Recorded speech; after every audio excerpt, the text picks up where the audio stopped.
Nagmukhang ninja sina Paolo Avellino sa kanyang travel OOTD patungong Dubai kamakailan para sa black screening ng pelikula nila ni Kim Chiu na My Love Will Make You Disappear.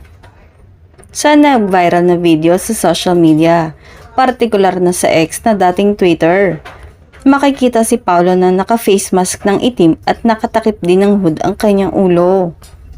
Halos wala nang makita sa mukha ni Paolo na kahit ang kanyang mga mata dahil natatakpan na ito halos ang suot niyang hood. Kumpara kay Kim na walang anumang takip sa kanyang mukha. Naglagay lang ito ng face mask papasok sa airport.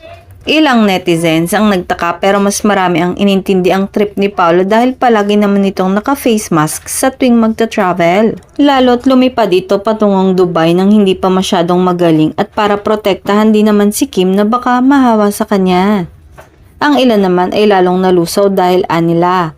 Hindi nabawasan ang kagwapuhan ni Paolo kahit walang makita sa mukha nito. Say pa, wag na kayo mabother sa video na to. Di naman to nakaka-secret GF coded. Paano yan naging secret bumabalandra?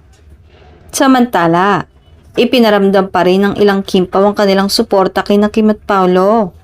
Mula sa black screening ng movie sa Baguio para sa pamilya Avellino, naghatid pa ang mga ito sa airport bago lumipad ang magka-love team sa Dubai.